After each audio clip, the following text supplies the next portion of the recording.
quero começar o terceiro episódio do Tudo Conectado, o videocast da TecBan, propondo um exercício. Você consegue imaginar como seria o mundo sem Waze, ou sem a Netflix, o Spotify, ou qualquer outro serviço de streaming? Sem o WhatsApp para mandar mensagem instantânea, ou sem comprar online? Esse mundo já existiu, não dá para bancar o nostálgico aqui e dizer que aquele tempo é que era bom. O que dá para dizer é que esses produtos primeiro foram uma ideia inovadora na cabeça, depois uma pequena empresa, até se tornarem algumas das maiores corporações do planeta. Em outras palavras, já foram startups.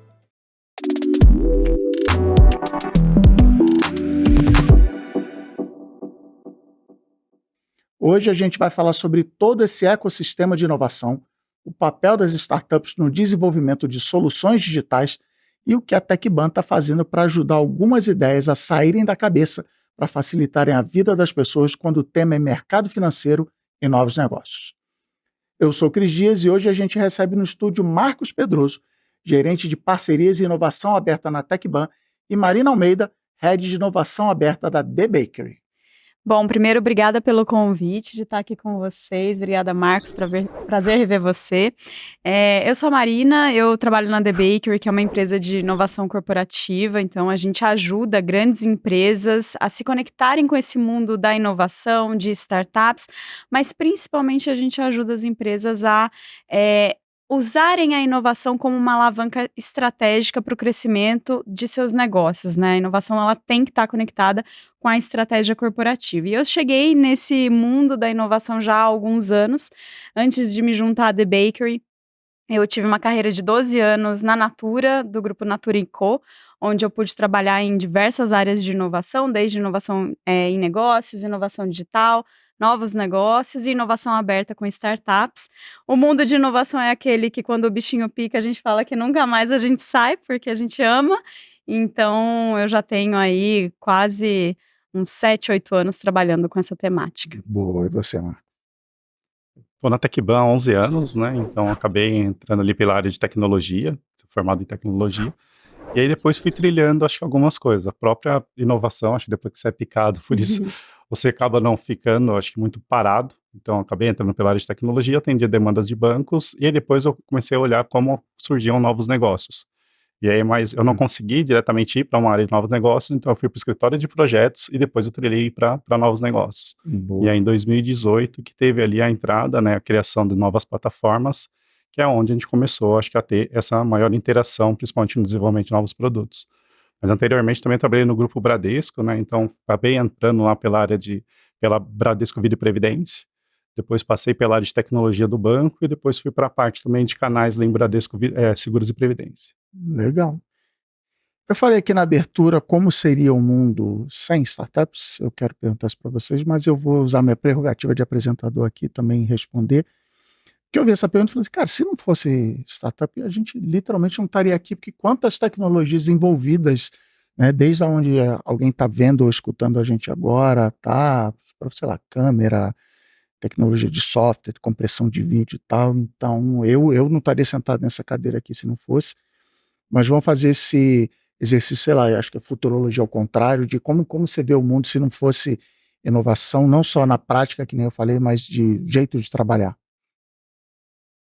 Eu acho que de alguma forma o próprio trabalho vai ter que acabar surgindo muito da colaboração, né? Eu acho que diferente da tecnologia ou não, eu vejo principalmente agora com o uso da inteligência artificial, a gente vê muito ela como sendo um apoiador, algo para poder acelerar algumas coisas. Então, a gente precisa ter informações mais rápidas ou informações mais consolidadas, como que isso pode ajudar, principalmente nesse processo de tomada de decisão.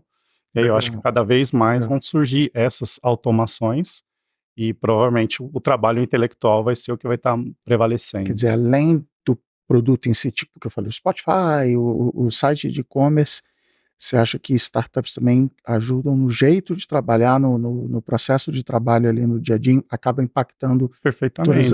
Legal, acho que legal. Igual quando a gente for olhar, principalmente essas plataformas de videoconferência hoje, se a gente for pensar, o início de toda essa jornada foi dado a partir dessas startups, né? Acho que acabou surgindo isso muito, acho que o Slack, o Zoom, acabaram trazendo muito dessa tecnologia e depois os grandes players, a Microsoft foi adotando isso e implementando para conseguir chegar no mercado corporativo. Legal. Você, Marina, faz a futurologia reversa aí.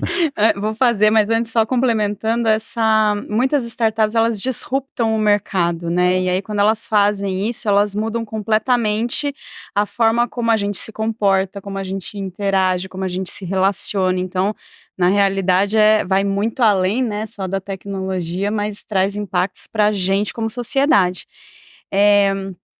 Se não existisse startups, a gente veria muito menos inovação, não só as que elas mesmas criam, mas as inovações que as corporações também avançam, porque existe o dilema do inovador. Quando você é muito grande, uma corporação muito grande, é um transatlântico, você só se tornou muito grande e relevante porque você fez muita coisa certa, né? E deu muito certo o seu negócio até então, as inovações que você trouxe. Porém, é preciso continuar avançando, mas o dilema do inovador cara, eu já fiz tanta coisa que deu certo, para que eu vou ser ágil? Né? A gente brinca que fazer inovação dentro de grandes empresas é quebrar muita pedra, porque é difícil. Se tá funcionando, né, gente? Exato, eu brinco que a zona de conforto é boa, porque ela é confortável. Exato, é isso. E as startups, elas provocam as corporações nesse sentido. Tem até uma imagem que eu vi uns anos atrás, que era um elefante sentado numa cadeira, olhando 2 ou 3 passarinhos, assim, lá longe no horizonte, os passarinhos eram as startups, e o elefante era a corporação. E hoje em dia, na verdade, tem uma nuvem de passarinho que se o elefante não ficar esperto, ele até cai da cadeira, né? Então, as startups, elas também ajudam com que as corporações estejam mais atentas, sejam provocadas e busquem a inovação para o seu negócio. E fora isso, que talvez seja o que a gente mais perceba, né? As startups, elas têm um papel fundamental também na geração de empregos e no desenvolvimento socioeconômico dos países. Tem um estudo que viu que nos últimos 30 anos, só nos Estados Unidos, as startups foram responsáveis pela geração de 20% dos empregos líquidos. Legal. Então, muita startup surge, muita startup morre, mas olhando no tempo, elas são responsáveis pela geração de empregos. Então, se não houvessem startups, a gente ainda teria um problema muito maior como sociedade, um problema econômico. Boa, legal. E eu acho que também com essa questão do próprio surgimento das startups em 2000, teve também o barateamento, principalmente da tecnologia. Então, quando a gente olha, principalmente ali do surgimento da cloud, como que isso veio se transformando, a gente viu que juntar 3 pessoas dentro do quarto de uma universidade, conseguiram transformar alguns negócios e conseguiram, inclusive, impactar grandes corporações. E aí, acho que o surgimento dessas novas tecnologias e como que isso permitiu também ter essa adoção, essa exponencialidade, ajudou bastante também nesse processo de transformação, não só de negócio, mas também da sociedade, né? Mas foi bom você falar essa história do quarto da universidade, porque a gente que está aqui do lado de fora, não está no mundo das startups, inovação e TechBank, nem vocês, tem essa coisa hollywoodiana, é o quarto da universidade, a garagem do Steve Jobs lá, então eu só preciso de uma garagem, eu vou mudar o mundo, um monte de filme ficção ou documental que conta a história. Na prática é assim que funciona, é só arrumar uma garagem e eu vou ficar bilionário, vou ser comprado pela Microsoft, como é que funciona? Como é que nasce uma startup? Acho que teve uma época que tinham alguns desafios, alguns eventos em que o empreendedor, ele ia lá com um PowerPoint, ele conseguia levantar centenas de milhares de dólares, conseguir fazer para poder desenvolver um negócio. Acho que de um tempo para cá, acho que o próprio mercado vem olhando muito para essa necessidade de liquidez e cada vez mais aquilo está tendo que ser provado. Então, hoje, para uma startup, acho que ela está surgindo, ela tem que estar resolvendo uma dor realmente existente. Legal. E também ela consegue ser alguma coisa competitiva, porque não adianta também a gente conseguir criar uma startup que você é mais caro do que existe hoje, né? Acho que quando a gente olhou principalmente o surgimento do próprio Uber com relação ao taxista, tinha algumas diferenças de preço. Quando a gente olha o aluguel de um hotel com relação ao Airbnb, tem algumas diferenças. Então, acho que conseguir desenvolver algo em que seja inicialmente nichado e depois daquilo você conseguir ser competitivo, acho que é um dos pontos aí para poder ter sucesso, né?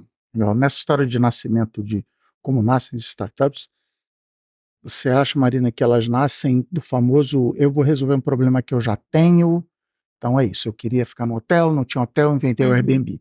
Ou as startups bem-sucedidas fora de Hollywood, elas são tipo, uma pesquisa de mercado, de oportunidade? Como é que funciona isso? Quero sair daqui Sim. fundando minha startup e quero que vocês me deem as dicas. Boa. Não, é bem interessante essa pergunta, né? Muitos nascem dessa coisa de eu tenho um problema, mas mais importante, eu acho que o que isso deixa de mensagem para a gente é a importância do empreendedor entender sobre a dor do cliente que ele está querendo vender. Então, muitas vezes a startup nasce porque ele mesmo deveria ou queria ser o cliente de alguma solução que não existia, e ele foi lá e criou. Mas independente desse cenário acontecer na vida real, é você conseguir entender o seu usuário, como que ele se comporta, as dores dele. Então, por isso que a gente fala muito de ferramentas como mapeamento de jornada de consumidor, identificação de personas, ir a campo, conversar com as pessoas reais e entender a dor. Porque quanto mais você conhece a dor, melhor é a solução que você vai criar. Agora, por incrível que pareça, a maioria das startups, quer dizer, nem é tão incrível, na verdade é bem óbvio, mas no cenário hollywoodiano a gente não percebe isso. A maioria das startups bem-sucedidas não são formadas pelos universitários na garagem, no quarto, são formadas por ex-executivos de grandes corporações. Porque são pessoas que acabam sendo mais preparadas para criar e liderar um negócio, né? Então, já desconstruindo um pouco desse cenário hollywoodiano, né, que às vezes fica no imaginário das pessoas. E um outro ponto que eu gosto muito de ressaltar, principalmente quando eu estou falando com grandes empresas, é que a grande empresa acha que é tudo cool, né, o empreendedor, ele, meu, é um menino, né, que tá ali, muitas vezes, né, pode fazer esse projeto de graça para mim, porque ele tá tentando, eu vou ajudar ele e tal. Mas quando a gente trabalha com empreendedores, a gente tem que lembrar que, na maioria das vezes, a gente está lidando com o sonho da vida de alguém. É um empreendedor que escolheu abrir mão, muitas vezes, de um salário, que abriu mão de passar férias num lugar legal, que abriu mão de várias outras coisas para criar um negócio e talvez ter sucesso lá na frente. E ao lidar com o sonho de alguém, a gente tem que ser muito responsável. Então, as grandes corporações que têm a possibilidade de trabalhar com empreendedores, elas precisam ser responsáveis nesse sentido, de dar feedback do porquê que não vai trabalhar com esse empreendedor, de não pedir para fazer POC, projeto de graça, gente. Por favor, né? As pessoas que estão trabalhando precisam ser remuneradas por isso. Visibilidade, não tem ninguém trabalha por visibilidade. Exato. Então, mais uma vez, desconstruindo esse cenário hollywoodiano onde tudo é maravilhoso e tá todo mundo se divertindo ali com o post-it na parede, na realidade, esse empreendedor tá quebrando pedra atrás de pedra, tentando equilibrar um fluxo de caixa que boa parte das vezes ele só tem fluxo de caixa para segurar o negócio por durante 3 meses, com sorte, no máximo 6, tendo que trazer talento, que é super caro no mercado hoje em dia, para conseguir criar um produto bom. E, né, se ele não puder contar com o apoio de grandes corporações, aí fica bem pior a situação dele. Acho que até pensando nessa questão das próprias figuras, né, da onde vão nascendo os negócios, às vezes um cliente seu mal atendido, ele pode se tornar um concorrente. A gente tem o próprio case do Netflix, em que a pessoa meio que se irritou lá de não pagar a multa, porque o aluguel tal, ele não fazia sentido, ele não entregar a fita cassete lá. E aí, a partir disso, surgiu um negócio que virou o maior concorrente da Blockbuster. A gente viu como que a história agora vem mostrando, principalmente esse lançamento do streaming, todas essas outras coisas, né? Então, esse impacto ele pode ser gerado de todas as pontas, né? Acho que igual o exemplo do elefante sentado na cadeira enquanto que os passarinhos estão voando. E cada vez mais a gente está vendo esses passarinhos resolvendo dores que são específicas. E essas dores, elas têm, quando você começa a juntar todas elas, é um valor de mercado bem grande que eles estão resolvendo. Não, e assim, o Nubank, alguma pessoa lá dos fundadores do Nubank, assim, ficou presa naquela porta giratória do banco, falou assim, eu vou fazer um banco que não tem isso aqui. Então, nunca tinha pensado nisso, que um ex-cliente insatisfeito e tal pode acabar te derrubando lá na frente. Mas vocês falaram você falou, por exemplo, gera emprego, manda embora, mas no saldo líquido. Tem startups abrem e fecham, daqui a pouco a gente vai falar até de números de dados. Mas voltando à história de Hollywood, normalmente a história que a gente viu em Hollywood, nas revistas, nos Tech Crunch, Fast Company da vida, é a história de sucesso. Eu tive a ideia na garagem, que a gente já entendeu que na garagem, eu fui comprado por $1 bilhão pela mega corporação. O que as startups precisam no meio do caminho? Eu gostei que você já deu boa parte da resposta que eu vou chamar de respeito, tem que ter respeito, mas o que até na formação da minha startup eu tenho que ficar de olho, que eu preciso ter para sobreviver. Esse segundo ato entre a garagem e o estourar champanhe, que uma startup precisa ficar ligado, não perder de mira.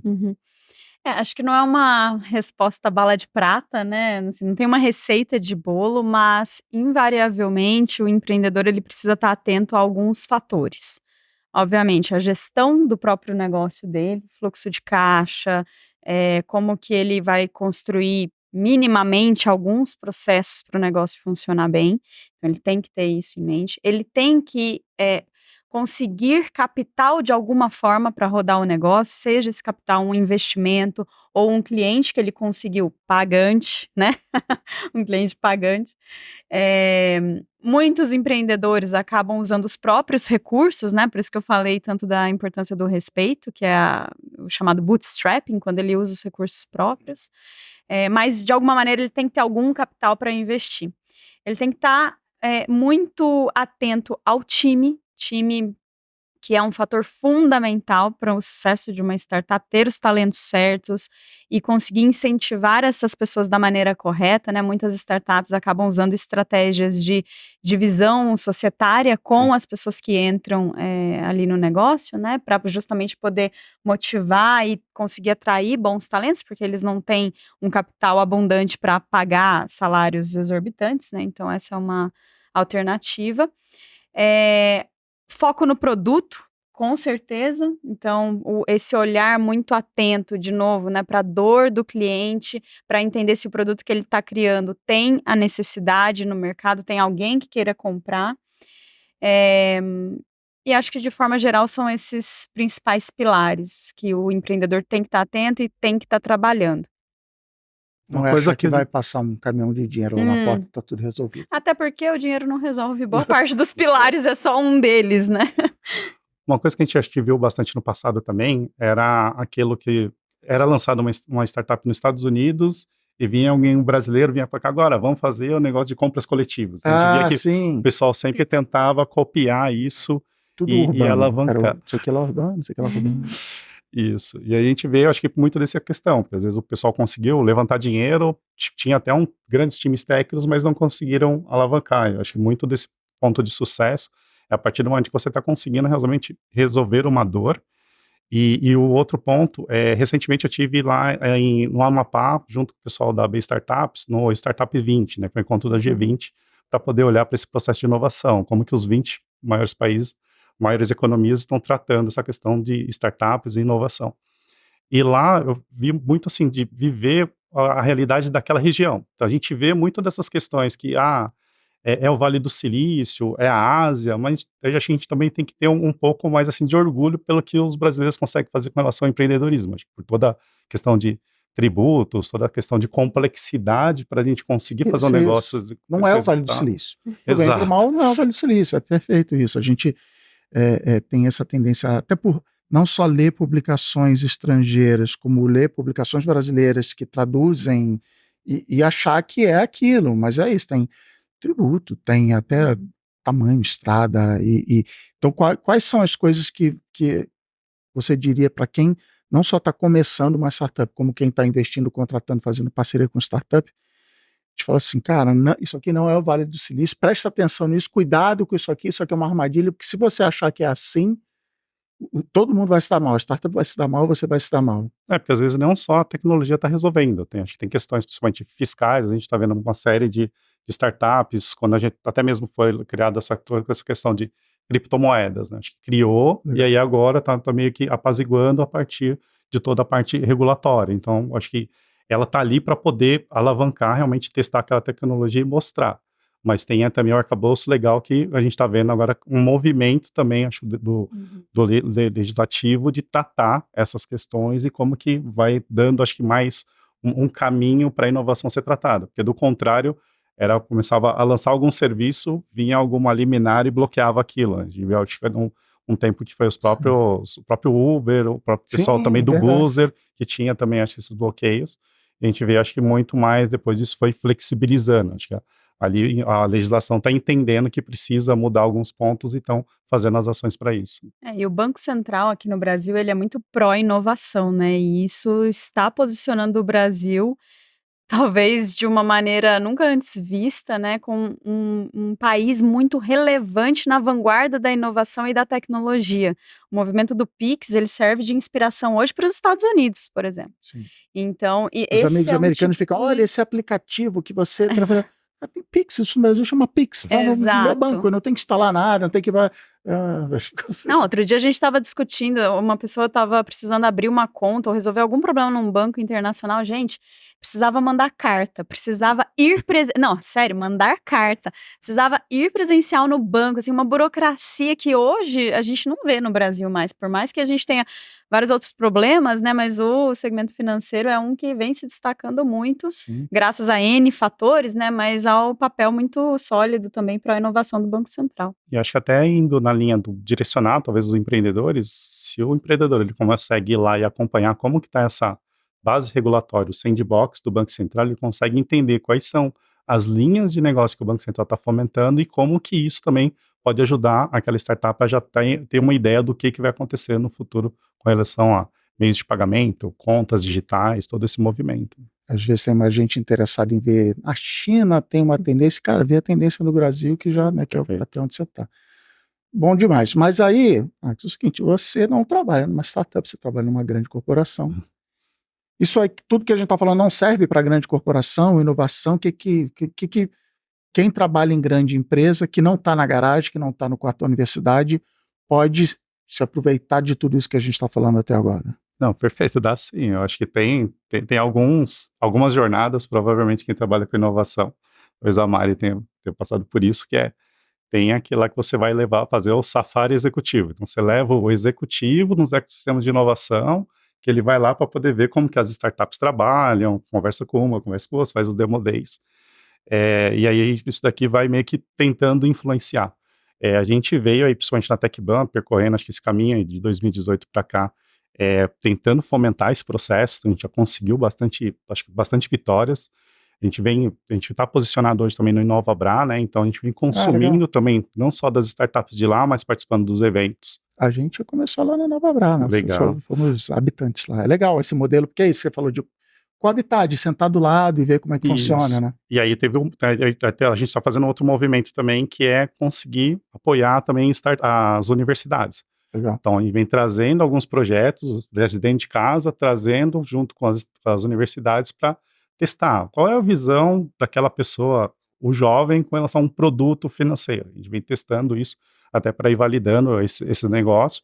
Então, a gente veio evoluindo com isso. Com as startups, a gente conseguiu atender algumas demandas internas, né? Então, tinha ali o time de financeiro ou o time jurídico que precisava de uma ferramenta de automação. A gente conseguiu apoiar e indicar alguns potenciais parceiros que eram startups. E aí estava nesse movimento realmente de cocriação, né, de negócios, até por conta da estratégia da TechBan de diversificação de receita, como que a gente conseguiria entrar em novos negócios, novos mercados, e aí para isso foi constituída a Atmosfera Ventures, que é um modelo de corporate venture, né, que é um modelo de corporate venture, nós cocriamos negócios junto com as startups. Então, a TechBan pode ter uma parte de um produto, ela acopla uma funcionalidade, um serviço que a startup tenha, e a gente passa a ter um produto muito maior ou consiga fazer uma entrada em um outro mercado. Né? Legal, que eu gostei que conectou com a história que a Marina falou, até com essa coisa que não é caridade, essa rapaziada aí, esses meninos vão me ajudar. Não, você está aprendendo, você está olhando o processo, você está, né, vendo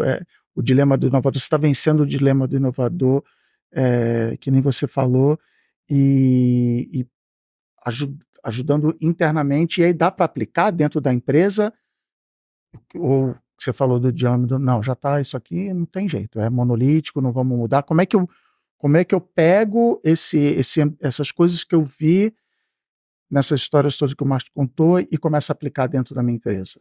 Não só dá como deve, né, assim, porque senão a empresa está fadada ao fracasso. Hoje em dia não dá mais para grandes corporações se darem o luxo de achar que tem todas as respostas, todas as tecnologias e que está garantido o mercado, né? Tem até uma história muito legal sobre a Sony e a Apple, né? Todo mundo conhece ambas as marcas. Em 1979, a Sony lançou o Walkman. né, foi o primeiro tocador de fita, que, enfim, muita gente conhece. Eu tava lá. Eu ainda não. 20 anos depois, a Sony evoluiu esse produto e passou a ter como se fosse um Walkman para músicas digitais. 2 anos depois, então assim, a Sony era líder de mercado absoluto, né? Tava à frente lançando essas inovações. 2 anos depois que ela lançou o Walkman voltado para músicas digitais, a Apple lançou o iPod. Dominou o mercado, tirou a Sony do mercado. E a Apple desenvolveu o iPod em 11 meses, coisa que a Sony demorou 20 anos para lançar, né, um produto similar, a partir do primeiro lançamento que eles tinham feito. Qual que foi a diferença, basicamente, entre as duas empresas? A velocidade com que uma conseguiu entender os movimentos de mercado, entender as tecnologias que estavam disponíveis e a agilidade para incorporar essas tecnologias no seu negócio e lançar um produto que atendesse a uma necessidade do cliente. A Apple só conseguiu fazer isso porque ela fez M&A com diversas startups. Ela comprou várias startups e conseguiu compor as tecnologias necessárias para lançar o iPod em pouquíssimo tempo. E ela não fez essa estratégia ou esse movimento de uma forma pontual. Há um tempo atrás, o CEO da Apple, ele comentou que, em média, a Apple adquiriu mais de 100 empresas nos últimos 6 anos. Isso dá uma aquisição, mais ou menos, sim, a cada mês, 2, 3 a cada mês. Você estava falando enfim. aqui e comprou uma empresa. Exato. Então, por que isso, né? Porque a inovação e a conexão com empreendedores, ela precisa existir com um papel muito claro dentro da estratégia corporativa. Não é um trabalho extra, não é um negócio a mais que ninguém entende. Ela precisa estar intimamente conectada com a estratégia do negócio, como um acelerador dessa estratégia. E a partir disso, a empresa precisa entender quais capabilities e recursos ela já tem dentro de casa, né? A partir do momento que ela tem essa estratégia corporativa, quais são os recursos e as capabilities que ela tem para executar e quais elas não têm. Os recursos e capabilities que ela não tem para executar a estratégia, ela precisa buscar fora. E a inovação aberta é a ferramenta poderosíssima para isso, né? De buscar fora essas novas tecnologias, essas novas formas de resolver o problema. Agora, o que acontece normalmente nas corporações é que, por não ter este link claro com a estratégia, vira um negócio que ninguém entende, que é apartado, que as áreas de negócio acham que é perda de tempo ou que é distração. Então, esse é o gatilho que as corporações precisam destravar para que realmente essa conexão com empreendedores e essa inovação aberta traga os resultados. Boa, você acabou de falar inovação aberta, você já falou também, está no nome do cargo de vocês. O que é inovação aberta? Qual a diferença? Existe a inovação fechada? O que é inovação aberta? A inovação aberta é a partir do momento que a gente consegue utilizar atores do ecossistema para poder fazer uma contribuição em prol de uma estratégia. Eu estou querendo lançar um produto, eu posso utilizar uma parte de um produto que está sendo utilizado está sendo criada por uma universidade, por um outro, inclusive até mesmo com um concorrente. Então, acho que recentemente eu vi aí o pessoal do SpaceX está lançando, né, os foguetes, e agora até mesmo a NASA está pegando carona no foguete da SpaceX. Você imagina esse movimento, em vez né? da NASA fazer o foguete do zero, ela não, legal, vou te contratar para, e de repente até participar do processo de pesquisa e desenvolvimento do foguete, porque ela depois vai usar o próprio foguete lá na frente, é isso? Acho que um ponto também que pode ser utilizado, acho que esse ponto de a gente reutilizar o foguete, acho que foi a tecnologia que a SpaceX está fazendo, algo que a NASA, inicialmente, ela mandava o foguete, explodia e não se perdia todo esse investimento. Agora o foguete dá ré, né? Essa é a minha reclamação. Acabou com a nossa piada, né? Acabou com a nossa piada, o Elon Musk, vamos ter que arrumar outra, mas beleza. Mas uma ferramenta, talvez, que ele possa, inclusive agora, ser incorporada com a inovação aberta, recentemente até participei no curso do The Bakery, em que a gente começou a olhar se você passa a repensar os modelos, né? Hoje, dentro da companhia, nós temos, vamos dizer, o core business, que nós estamos olhando aquilo que nós sabemos fazer. Tem um modelo que a gente chama de H2, que é um modelo adjacente, que nós estamos tentando aprender alguma coisa nova que a gente sabe que está ali. E tem, acho que o H3, que é alguma coisa que a gente não sabe que a gente sabe que não sabe, né? E aí Legal, e isso é como que a importante. gente passa a olhar para esse outro cenário em que tem coisas que estão surgindo, principalmente aí nas periferias de inovação, que é onde que as pessoas estão fazendo experimentos, e aquele experimento ele vai começar a dar certo e sendo implementado, que ele vai gerando uma onda, e aí a partir do momento que está gerando essa onda e está tendo, vamos dizer, adesão de pessoas a respeito desses mecanismos, dessas tecnologias, ele vai gerando alguma coisa que vai fazendo disrupção de determinados negócios, determinadas tecnologias. A gente vai vendo muito dessas substituições, né? Boa. Mas que tipo de projeto vocês estão envolvidos nisso de inovação aberta e tal? Que tipo de startup? Eu gosto de exemplos. Me dá exemplos aí de que vocês estão fazendo. Na Atmosfera, a gente está utilizando uma startup chamada Quick Digital, em que nós estamos fazendo prover saques sem utilização do caixa eletrônico. Tá. Então, esse parceiro ele tem uma maquininha, a gente embarcou uma solução de saque ali via Pix na maquininha dele, e aí isso o cliente de qualquer banco consegue ir lá você consegue passar na drogaria, a caixa da drogaria tem R$50, você vai lá e fala, eu queria fazer um saque de R$50. Então ele tira o dinheiro da gaveta dele, entrega para o cliente escaneia o QR Code, e esse valor que é sacado é acreditado na conta do lojista. Engraçado, porque o cliente, tô assim, você tem R$50, mas é um monte de conexão e tudo para não, ninguém não ficar nenhum buraco descoberto. Exato. E aí tem uma outra startup que ela não está nem ligada nesse momento com os negócios da TechBan, chamado Superbox 24 horas, não tem nada a ver com o banco 24 horas, mas é uma startup em que ele é um mini supermercado para condomínios. Tá. E eles estão localizados na região ali do Mato Grosso, então eles acabam entrando ali em alguns condomínios e montando toda essa infraestrutura. E está sendo interessante porque a gente está conhecendo um pouco mais assim como que é o dia a dia do condomínio, como que é o dia a dia de negócios para negociar, principalmente com administradores. Então isso está trazendo para a gente alguns conhecimentos que a gente não tinha. Né? Aí é legal, você está falando que é um conceito que eu espero ter inventado o nome, registrar e ficar famoso, que é diversidade geográfica, que é isso. Assim, eu sou carioca, moro em São Paulo já tem uns 15 anos e não sei, vocês deem a opinião de vocês. Eu acho que paulistano esquece que existe o resto do mundo, acho que todo mundo vive. Até coisas idiotas, um amigo meu foi morar um pouquinho mais afastado da cidade, aí foi pedir comida no delivery e viu que não tem restaurante aqui, é o Graal. Ele falou, o único que tinha é o Graal, né? Então a gente acha que é isso, que as pessoas fazem supermercado igual, que os hábitos são iguais. Quais experiências você tem disso, de visões que quem estava aqui, acho que esse é um bom exemplo disso que vocês dois estavam falando, eu nem sabia que você falou H3, né? Nem sabia. Quais exemplos você tem de histórias que para quem está ouvindo a gente fala, legal, eu vou prestar atenção nisso porque não tinha passado pela minha cabeça. Você diz fora do eixo Rio-São Paulo? Isso.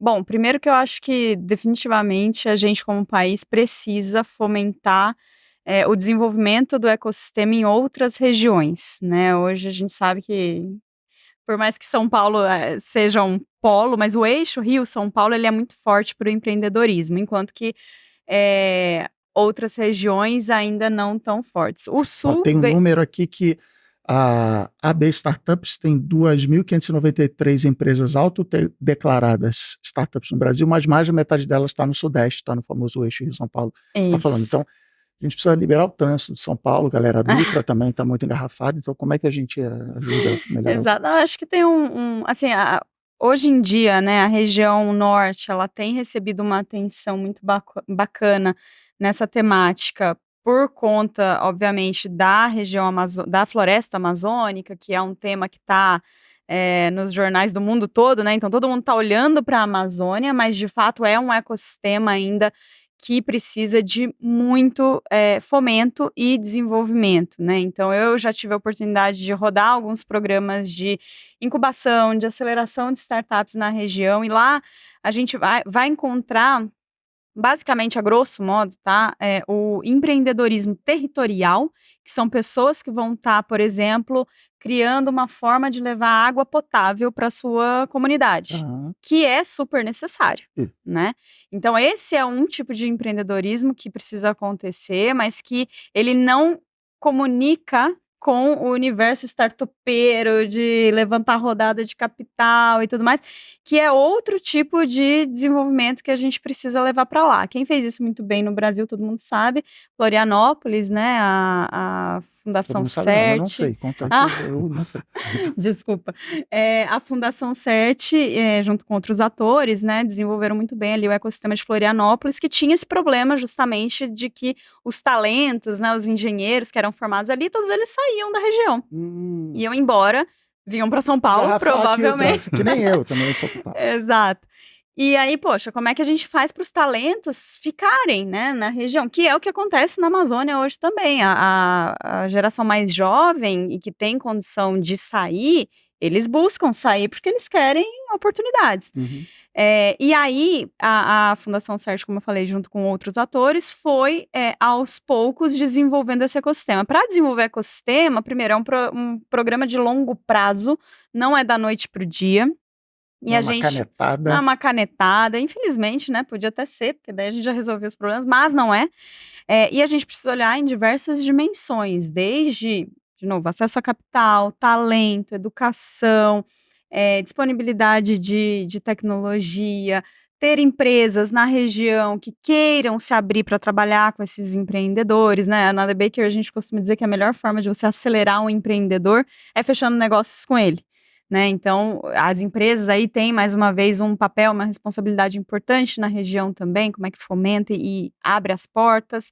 Então, tem vários pilares, até projetos de lei, né, que a gente precisa desenvolver para que o ecossistema ele se fortaleça e fique propício para que as startups surjam e que as pessoas queiram ficar na região e não queiram sair. Acho que até pegando um gancho, principalmente nessa questão da bioeconomia, em fevereiro que eu estive lá em Amapá, eu vi algo assim interessante que quando a gente pensa principalmente em startup, a gente imagina todo mundo vai ter um aplicativo, vai ter alguma coisa rodando aqui.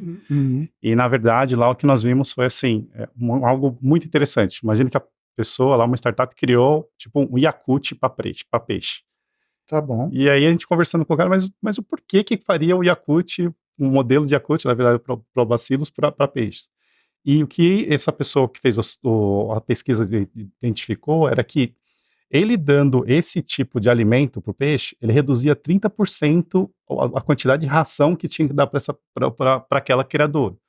Ele começou a ver também que a imunidade daqueles peixes começaram a aumentar. Então ele viu que, putz, era um negócio super interessante. E aí quando a gente olha principalmente da produção também na Amazônia, a gente imagina as pessoas só olhando lá as sementes, o cacau e tal, e tem startups, fintechs lá que já estão olhando para essa parte de tokenização, como fazer todo o lastro da cadeia produtiva. Então tem algumas coisas que estão surgindo muito por conta desses eventos. Eu acho que cada vez mais esses eventos regionais, eles conseguem trazer toda essa visibilidade para mercados que até então todo mundo só pensava que a Amazônia só tem ali floresta. só tem a floresta. E no encontro lá do G20 falou muito disso, assim, que todo mundo só olha a Amazônia por cima, não pensa que tem pessoas ali embaixo que estão fazendo uma série de criação de negócios para poderem sobreviver e prosperar. Né? Você me lembrou de uma startup que eu mentorei lá em 2018, na Amazônia também, que eles pegavam o caroço do açaí, que eu não sabia, mas, gente, é um problemão. Uma vez que você produz o açaí para vender, e o açaí hoje é inclusive exportado para fora do Brasil, tem o caroço, que viram montanhas e montanhas de caroço na região. E é um problema urbano de onde colocar esse monte de caroço, como descartar isso. Então, um dos times das startups que estavam sendo ali incubadas, aceleradas, ela pegava esse caroço do açaí e formava materiais que depois poderiam ser usados na construção, como piso, como, enfim, revestimento. Então, um outro exemplo, né, de tecnologia e inovação que também acho que bem vou passar a olhar para esse, acho que o horizonte da sustentabilidade, né? Como consegue ir olhando capacidades e inovações para cada vez mais gerar menos impacto. Mas é legal que vocês me deram vários exemplos aí de identificar oportunidade, de redução de custos, que você já tinha falado antes, de mudança de processo e tal, mas do mesmo jeito que eu fiz a brincadeira lá da garagem, que a gente acha que é uma garagem, também tem esse mito de que eu vou olhar para o caroço do açaí, vou ter uma ideia e vou fazer a brincadeira que você de inovação, inova aí agora que eu quero ver. Como é que é o processo de inovação? É mágico, assim, alguém tem uma ideia genial na garagem, no quarto de universidade, pronto, nasceu, virou um unicórnio e agora estou valendo bilhões? Como é que funciona isso? Como é que esse processo no dia a dia e como é que isso vale para uma grande empresa que não é uma startup, como é que isso pode ser aproveitado? Acho que tem ferramentas da inovação que conseguem, acho que, apoiar nesse processo de criação inicial, né? Acho que o Hackathon é um deles, né, em que a corporação, a universidade, até mesmo o governo pode lançar um desafio com relação a resolver uma dor, e aí essas pessoas juntam ali o grupo e montam algum processo, alguma solução para aquele desafio. E aí aquele desafio, ele sendo relativamente grande ou ele é viável, a partir daquilo ali pode ser constituído uma empresa. Outro ponto também que pode ser visto são realizados esses demo days também, onde que as startups vão se apresentando em eventos e, pelo menos assim, nosso time aqui também, ele acaba fazendo muito de ir participar desses eventos para poder gerar essas conexões e conhecer também, assim, quais são os sinais que estão ocorrendo, principalmente nesses eventos, que são sinais de transformação, e como que a companhia pode acompanhar esses sinais a partir de trazer essas pessoas para próximo, seja ali para consumir tecnologia, seja ali para conectar em algum produto, seja até mesmo para um bate-papo para ver que isso daqui talvez possa resolver uma dor de um cliente, né? Então, a ideia é a gente estar com esse radar aberto, principalmente pensando na inovação aberta e na constituição de novos negócios, com o uso dessas startups. Boa. E aí, quando a gente pensa, né, em startups que a gente chama de hard techs, né, que são as startups mais de tecnologia, por exemplo, que vai usar o próprio caroço do açaí, ou que vai desenvolver uma nova molécula, né? Muitas vezes essas startups elas surgem nas universidades. Então, você comentou antes, né, Marcos, da importância de também fazer inovação aberta com as universidades. O Brasil, ele tem buscado facilitar essas conexões, né? Antigamente era muito fechado o ambiente acadêmico, ainda dá para ser muito mais aberto e muito mais pró-inovação, mas já tem avançado, porque, obviamente, a universidade, ela traz ali algumas tecnologias e um acesso mesmo ao conhecimento que pode facilitar esse surgimento tecnológico que depois vai ter que ser convertido num negócio. Esse próprio exemplo que eu dei do caroço do açaí, ele surgiu ali em parceria com professores e né, pessoas que já têm ali uma bagagem técnica maior. Agora, outros tipos de startup, acho que não tem um caminho único de como que elas surgem, né? Mas o fato é, daqueles pilares que eu comentei antes, né, de ter o olhar atento para a gestão do negócio, entender qual é o diferencial competitivo que esse negócio vai entregar no mercado, se é uma tecnologia ou se é a aplicação da tecnologia, porque às vezes as pessoas confundem inovação com invenção. Boa. Invenção eu criei algo novo que ninguém nunca viu. Não existia antes, é uma invenção. Agora, a inovação, ela existe a partir do momento que eu crio algo que gera valor para alguém, né? E que pode partir de uma invenção, né? Mas muitas vezes só invenção não adianta, porque ninguém vai querer comprar, não vai gerar receita, não vai agregar valor para o seu cliente, para a sociedade, enfim. Então, acho que o gatilho tá aí, de novo, né? De entender o cliente, de entender a dor que esse cliente tem e criar um produto e ser rápido o suficiente para adaptar esse produto para atender rapidamente as demandas do mercado. Acho que até trouxe um insight, Mari, que a gente nesse momento, a gente olha muito o que a corporação, ela sempre faz todas as coisas certas. Acho que a gente pensa assim, todos os projetos que vão começar numa corporação sempre dão certo. E a gente está agora, até recentemente, rodando uma iniciativa em que a gente está usando agora uma startup, a gente veio tentando rodar uma iniciativa com armários inteligentes, né? Então, como poderia colocar o locker para fazer entregas para e-commerce e tal, posicionar um locker do lado do banco 24 horas e a gente vai dominar o mundo, vamos dominar o mercado. E aí, quando a gente começou a entender desse modelo, nós vimos que tem um gap muito grande, né, entre o que é a invenção e o que é realmente um negócio rodando lá e na ponta do lápis a conta está fechando.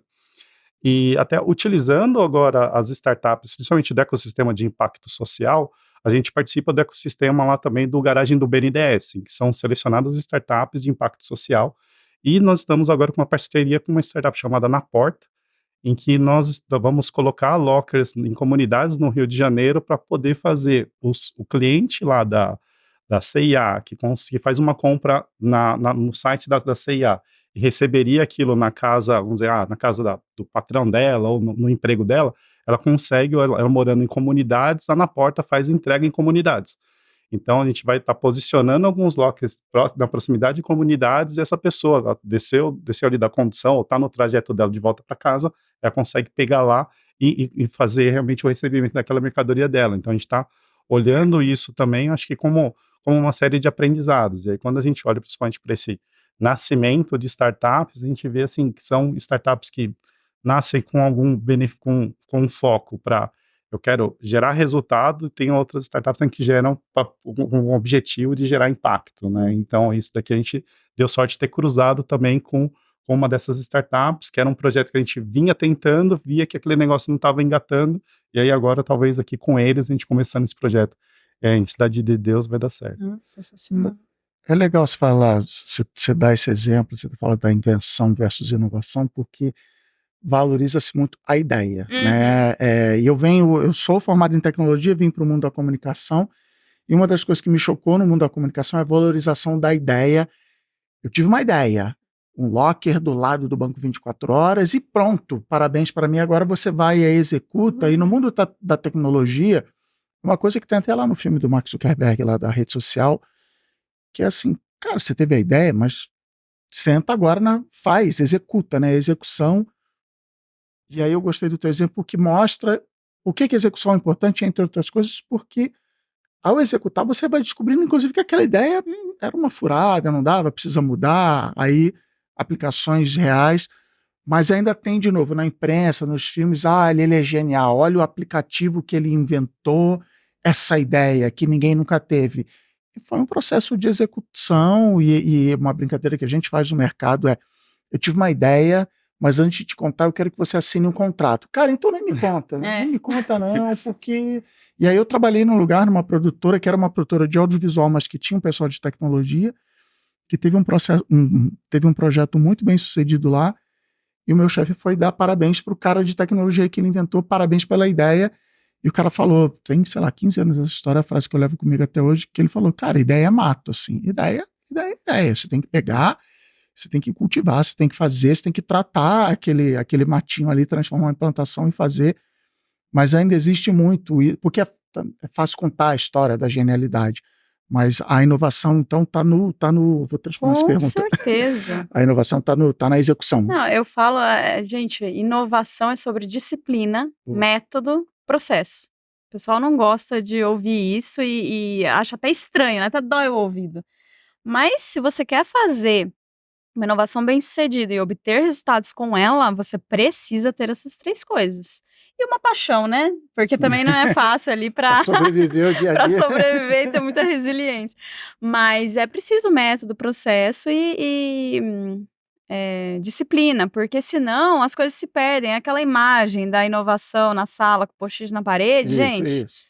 Tudo bem, ali é um formato de processo criativo que realmente ajuda, mas... para até sair dali, que está no campo das ideias, né? Quando normalmente a gente vê essa foto, para algo real no mundo, é muita execução, é muito mão na massa, ideia todo mundo tem. O problema é fazer, né? E é o que você falou, cada vez que você vai ao mercado, cada vez que você testa alguma coisa, você aprende, você tem que voltar para casa com uma lista gigante de aprendizados para refinar de novo, e aí lança de novo, e assim vai. Esse é o ciclo.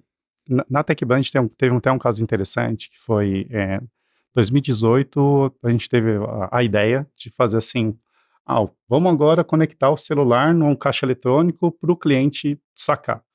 E aí a nossa tese era que estava tendo o surgimento de várias fintechs, e essas fintechs, muitas delas ainda não emitiam cartão, então você não precisava, e outras tinham até a dor, ela emitia o cartão, mas aquele cartão não conseguia chegar a tempo na casa do cliente.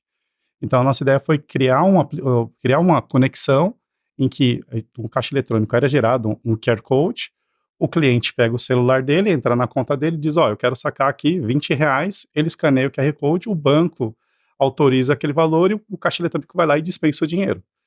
E naquela época, quando a gente começou a falar muito disso, o pessoal, acho que tiveram, assim, muitas ideias de falar, mas quem hoje vai escanear um QR Code, né? Quem hoje vai fazer uma abertura de uma conta numa fintech? E aí, quando a gente vinha num movimento em que a quantidade de transações ela estava totalmente estável, teve o advento da pandemia, e aí esse advento fez com que a gente vinha numa média de 50 mil transações, e teve um mês que a gente passou para aquele lá para o pico de 2 milhões de transações em um mês e foi mantendo aquilo. E a gente vê que, às vezes, principalmente uma corporação, ela tem no portfólio alguns produtos que estão ali meio que adormecidos ou eles estão ainda embrionários, tem a oportunidade de, às vezes, atender uma demanda que vai surgir emergencial, e você já está preparado para aquilo. Exato. E isso a gente conseguiu, vamos dizer, atender, e essa iniciativa acabou trazendo 47 milhões de resultado para a TecBan, de faturamento, e é faturamento de novos clientes e atendendo um novo público. Porque no dilema do inovador que você falou, um dos problemas que as grandes empresas enfrentam é que a penalidade da pessoa, do funcionário de errar é muito grande. Sim. Na startup é assim, vou aqui, vou errar, então assim, eu nem vou dar ideia do locker do lado do caixa eletrônico, que se der errado, a culpa foi minha, eu fui embora. E é por isso que se fala tanto, abrace o erro e tal, parece um papo motivacional, mas é isso, você tem que estar preparado, disposto, afim e até pagar essa conta, de entender que algumas ideias vão dar errado, e aí só que aí na grande empresa monolítica transatlântica que você falou, acaba virando assim, não, nós vamos fazer um monte de relatório, um monte de post-it na parede para descobrir, para minimizar o erro, e às vezes é até mais barato, só vai lá, faz e coloca. Então gostei muito desse papo, e aí pegando o gancho no estudo, então a pessoa que acabou de ver, escutar a gente aqui, ver essa conversa muito boa, adorei. Já vou remodelar a nossa startup aqui toda, fazendo as coisas. Fechando o vídeo aqui, vai ver o que vai acessar alguma coisa, vai ler um livro, um TED Talk, o que vocês sugerem para vem aí na inovação, para não... Fui convencido, não quero ficar de fora. Vai fazer o quê? Bom, falando em tendências, não dá para não falar da inteligência artificial, né? A gente esteve no SXSW desse ano, que é o maior evento de inovação, tecnologia, cinema, música. A The Baker foi para lá, a gente fez uma cobertura bem rica, então até convido aí todos vocês a conhecerem os conteúdos que a gente gerou para trazer um pouco desse download, né, do que foi falado ali de novas tendências e, enfim, movimentos que estão por vir. Mas a gente precisa falar de inteligência artificial, que foi o principal assunto, né? E principalmente os impactos dessa inteligência artificial, porque uma coisa acho que já está claro há algum tempo que não dá mais para os negócios e até mesmo para as pessoas não se conectarem e não entenderem sobre inteligência artificial, porque no patamar de desenvolvimento que a inteligência artificial está, ela vai impactar tudo e todos. Tudo que a gente faz no nosso dia a dia, desde produção de conteúdo até processos mesmo operacionais dentro das corporações, análises preditivas. Até 2030 diz que a inteligência artificial, a previsão é que ela se iguale à inteligência humana, né? Então, para vocês verem o ritmo que isso está. Então, isso é certo, tudo vai se transformar na nossa sociedade e, novamente, né, na maneira com que a gente consome as coisas, se comunica, trabalha e com que as coisas são criadas. Agora, o que foi muito refletido nesse evento é o impacto disso na nossa sociedade.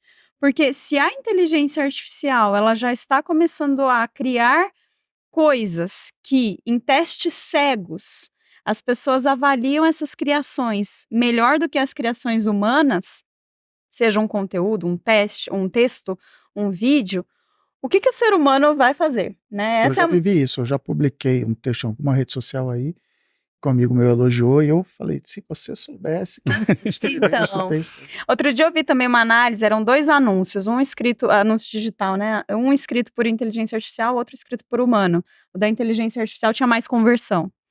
Então, o grande dilema, e que foi falado também no SXSW, é como é que a sociedade vai se preparar, porque teremos muitos impactos socioeconômicos. E a percepção do que é valor também vai mudar. O que vai ser valor gerado por mim numa sociedade que a máquina consegue fazer coisas melhores do que eu? A Glaucia Guarcello, que é a nossa CEO lá na The Bakery, ela inclusive escreveu um manifesto sobre isso para a Época Negócios. Não foi o ChatGPT que te virou. Olha, acredito que foi. Não sei. Não, brincadeira, foi ela sim. Ela ficou muito sensibilizada, né, por todas essas conversas que aconteceram lá e o olhar para o ser humano, porque de fato, assim, tem alguns líderes, né, que estão chamando essa atenção. O próprio Elon Musk é um deles, né, que tem ele acredita que a inteligência artificial vai trazer prejuízos enormes para a sociedade. E realmente, se a gente não se preparar para apoiar as pessoas, principalmente a democratizar o acesso ao conhecimento dessa tecnologia, o que vai acontecer é que os gaps e as diferenças sociais, elas vão ficar ainda piores. Os nossos empregos daqui a pouco não existem mais da mesma forma.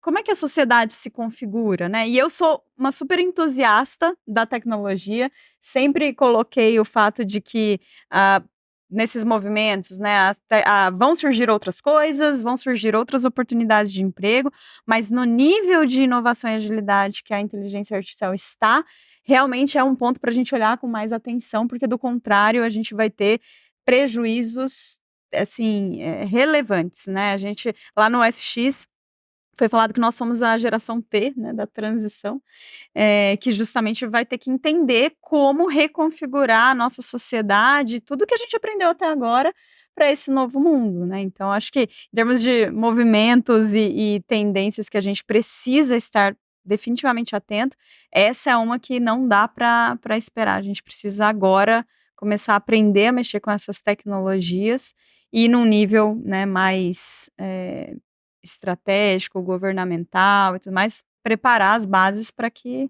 a sociedade continue. Esse impacto não vai ser, acho, igual que teve aquela troca daquela pessoa que ficava no elevador para apertar para você qual era o andar. O impacto agora é muito maior, né? Se a gente for antes pensar... de você responder, para provar que está tudo conectado, no próximo episódio do Tudo Conectado a gente vai falar só de inteligência artificial. Então já clica no sininho, faz aquelas coisas todas, segue aí nas redes. Mas Marco, você, o que vem aí, para a gente ficar de olho? Então, acho que do ponto que a Mari comentou, principalmente do impacto da inteligência artificial no emprego, acho que algumas profissões, a gente vê também que acho que algumas profissões elas foram transformadas, então cada vez mais a gente vê esse movimento, né, acho que principalmente não só, acho que o emprego, vamos dizer, normal, mas até na própria área de tecnologia a gente vê que cada vez mais tem próprios recursos que eles vão lá, estão fazendo sua autocorreção, então o suporte técnico pode estar diminuindo, então tem uma série de tendências para conseguir estar resolvendo, principalmente essa parte de trazer produtividade, né? E olhando, acho que mais para essa questão de inovação, de negócios, eu acredito que vai ter muito mais, não vão ser mais negócios que vão ser transversais, mas eles vão estar cada vez mais conectados. Quando a gente olha assim, muito numa questão de... Vai estar tudo acho que vai fazer parte da jornada do usuário, né? Então, acho que cada vez mais como que esses pontos vão estar realmente ligados. Recentemente eu voltei da NRF, e aí eu vi um negócio bem interessante lá, que era, acho que foi a Havaianas, que fez um collab com aquela bolacha Oreo. Eu falei assim, cara, mas como que essas coisas vão surgindo? A gente vê que cada vez mais essas conexões entre grandes marcas e também, acho que como que a tecnologia vem apoiando isso. É diferente, eu também costumo dar o exemplo das pessoas que tinham que acender postes, né, nem sei quanto tempo atrás, mas que tinha um óleozinho e aí o lampião, né, não sei se chamava lampião, mas enfim, as pessoas iam lá acendendo poste por poste, aí depois veio a energia elétrica e excluiu, né, esses empregos, acabou com esses empregos, mas a inteligência artificial não, é tudo, em todo lugar. Então, realmente é um movimento diferente, né, do passado. Sim. Os otimistas dizem que a inteligência artificial vai ser um assistente para as tarefas que a gente tem e que o humano tem que aprender a trabalhar com essa inteligência, e aí a importância, como eu comentei, de garantir que todo mundo tenha acesso e consiga atuar dessa maneira, porque quem não conseguir vai estar, assim, muito fora do mercado. mas os mais cautelosos estão realmente preocupados e pela primeira vez eu tenho me aproximado mais dos cautelosos, porque realmente tem se mostrado bem transformacional. Bom demais. Marina, Marcos, muito obrigado. A gente podia realmente ficar, eu tenho um monte de perguntas aqui, mas o nosso tempo acabou.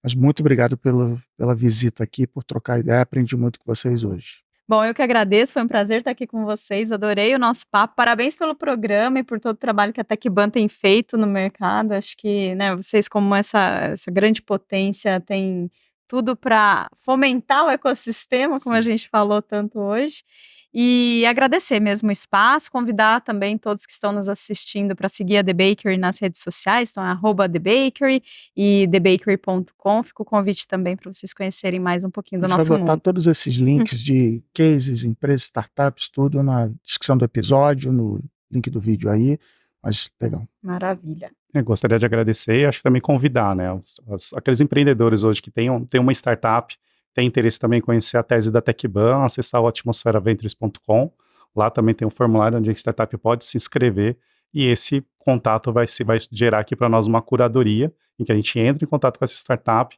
e faz ali todo o processo de conexão para olhar se a gente tem algum negócio para fazer a cocriação juntos. Obrigado a todo mundo que ficou com a gente até o final. Entra no YouTube da TecBan e segue a gente nas redes sociais para não perder nenhum episódio do Tudo Conectado. Até o próximo.